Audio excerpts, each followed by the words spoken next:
Las luces se apagaban, el proyector comenzaba a rodar, y en la pantalla veíamos historias de amor eterno que nos hacían suspirar. Pero ¿qué sucedía cuando el director gritaba ¡corte! Lejos de los reflectores, en la intimidad de las mansiones de Polanco o en las fiestas de Hollywood, las estrellas del cine de oro vivían pasiones mucho más dramáticas, tóxicas y desgarradoras que cualquier guión de película.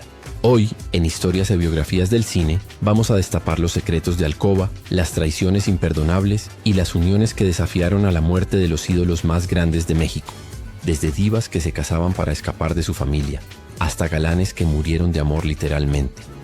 Prepárate, porque lo que vas a escuchar supera la ficción.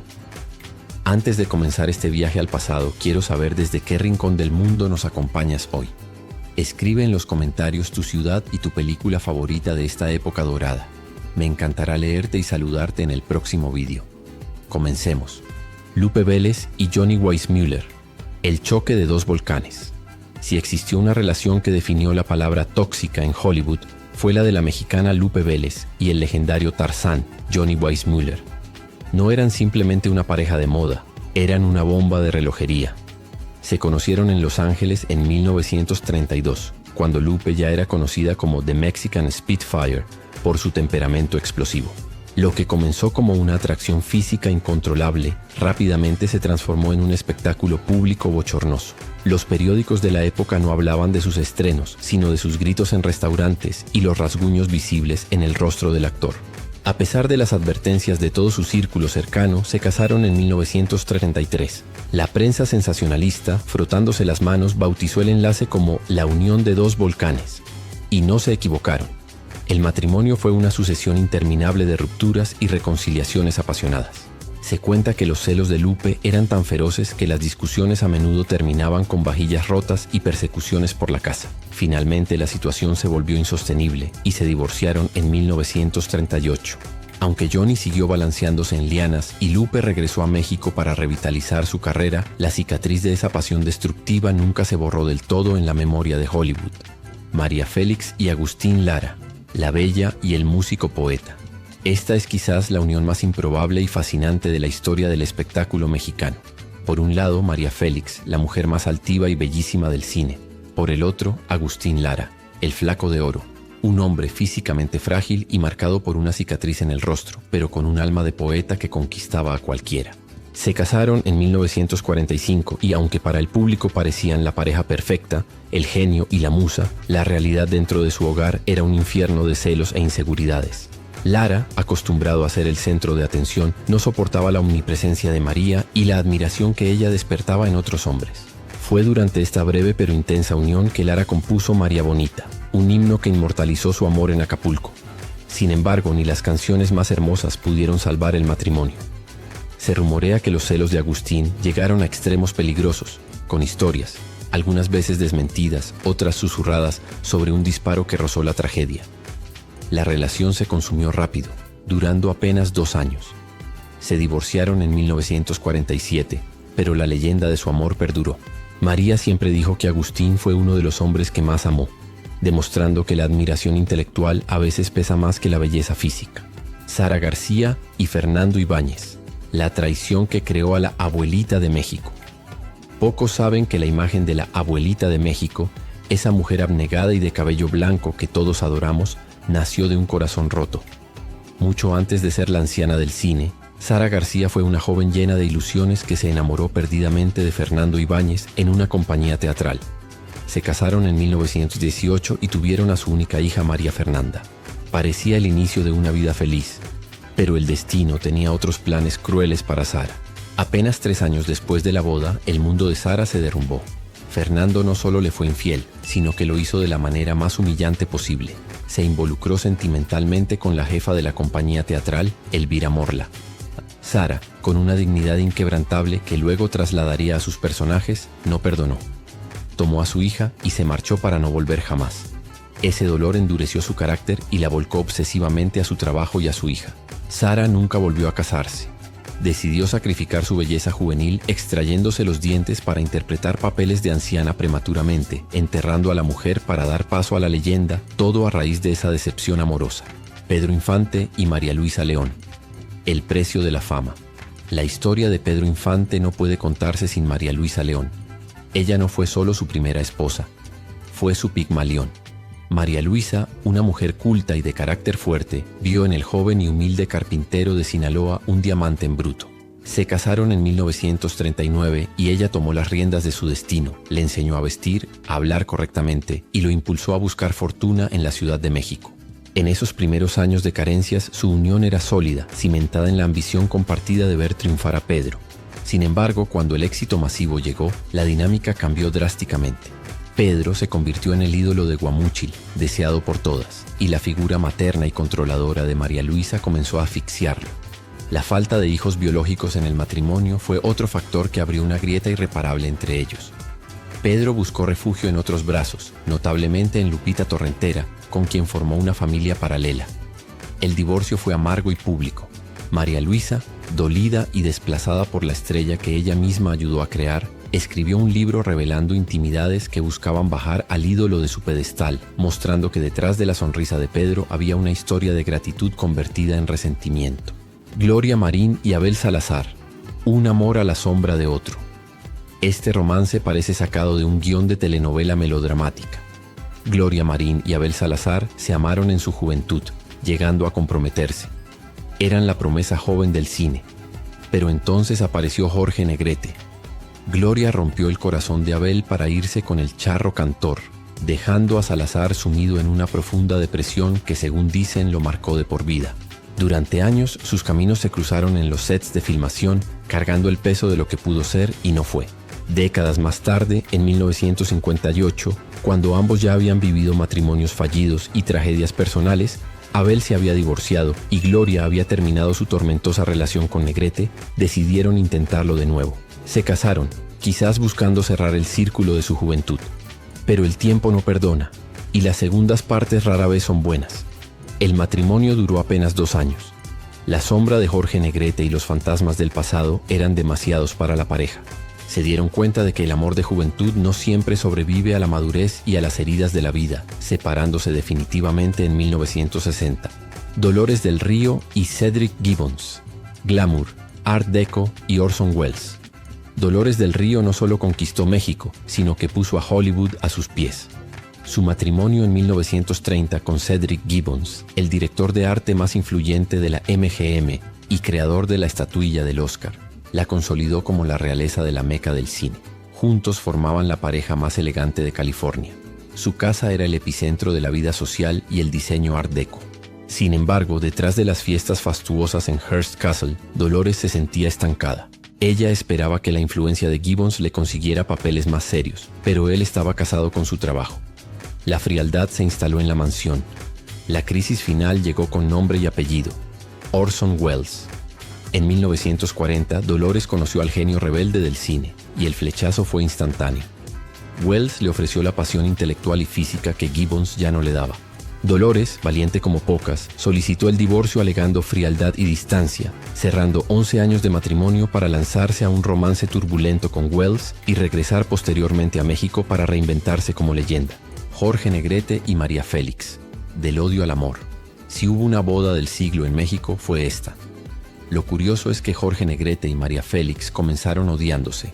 Cuando trabajaron juntos por primera vez en El Peñón de las Ánimas, él, arrogante y consagrado, despreciaba a la novata María, y ella, altiva por naturaleza, no se dejaba intimidar.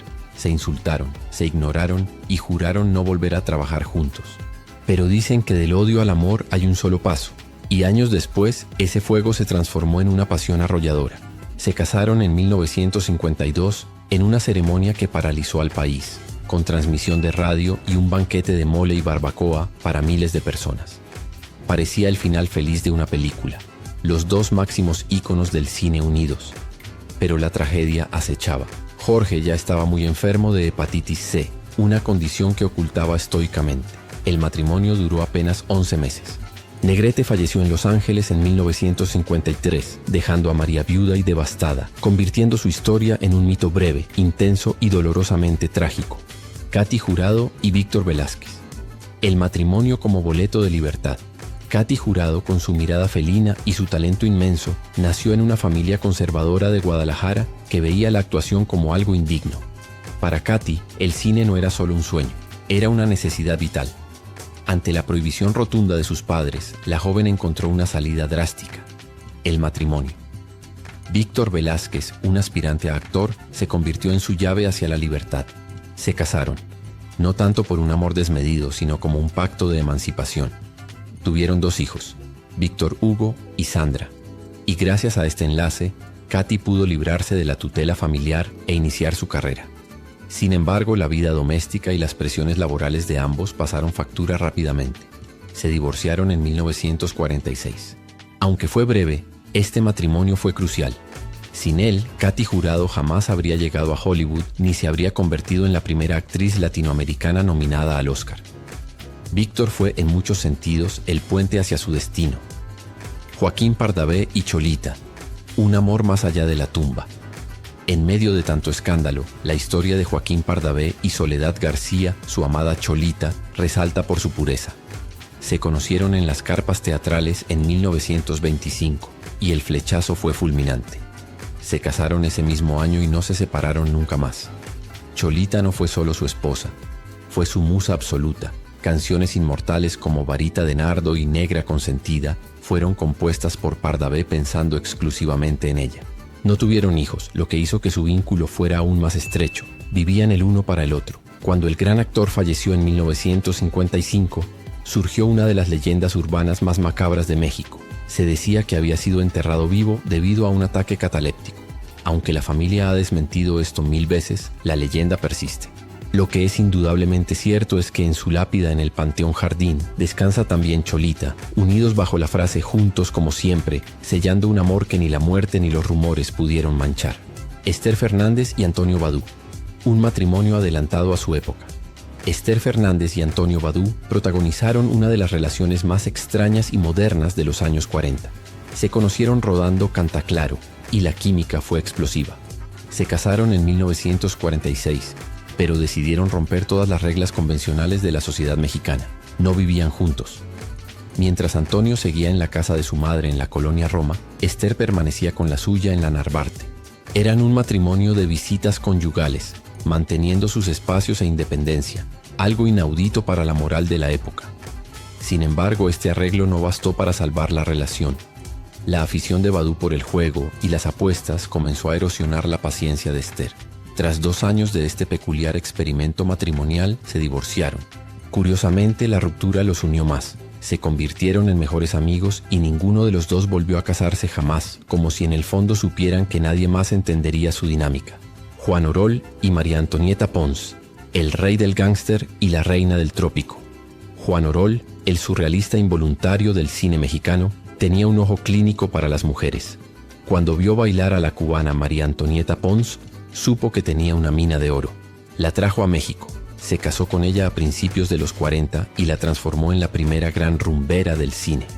Orol dirigía y ella protagonizaba cintas de gángsters y cabarets exóticos que fascinaban al público masculino.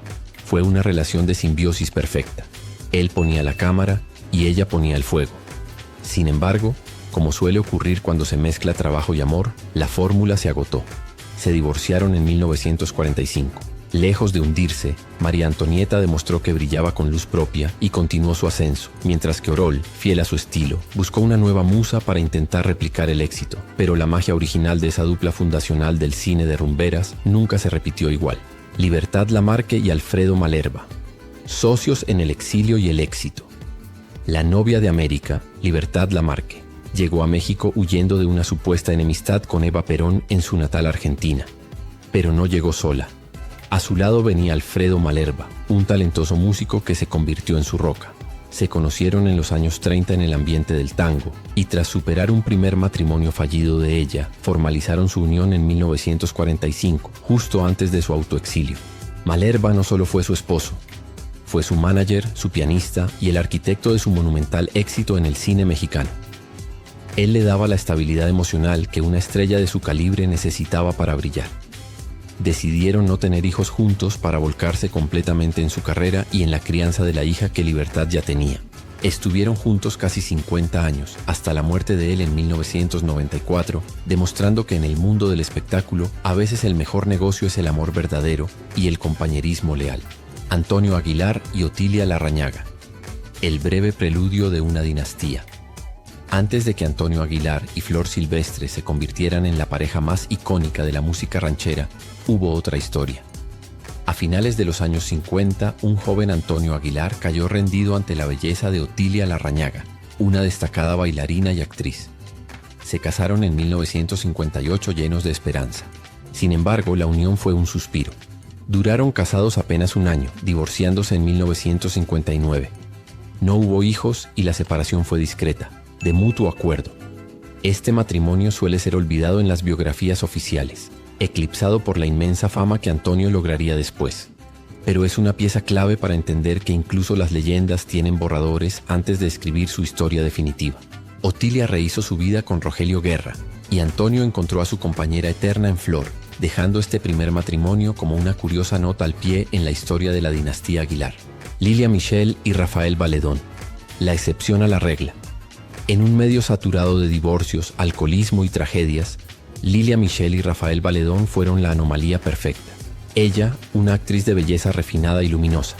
Él, un actor de carácter que se convertiría en uno de los directores más prolíficos de México. Se casaron en 1944 y, contra todo pronóstico, construyeron un hogar blindado contra los escándalos. Tuvieron 5 hijos y fueron descritos siempre como padres presentes y amorosos, algo rarísimo para las agendas del cine. Su amor duró medio siglo, terminando solo con la muerte de Rafael en 1994 por un infarto. Lilia quedó tan afectada que se retiró del medio por un tiempo. Su historia nos recuerda que incluso en la frívola industria del cine, es posible construir un amor sano, duradero y aburrido en el mejor sentido de la palabra, lejos de los titulares sensacionalistas. Andrea Palma y Enrique Díaz Indiano. Un amor a oscuras. Andrea Palma, la diva que introdujo el estilo de la femme fatale en México, encontró el amor de la manera más cinematográfica posible. Estando de gira teatral en España a finales de los 40, conoció al actor español Enrique Díaz Indiano. La atracción surgió en los ensayos, pero el momento cumbre ocurrió durante una función en la que un apagón dejó el teatro en tinieblas total.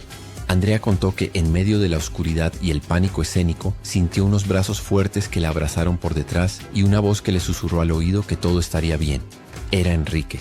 Esa mezcla de nervios y seguridad selló su destino.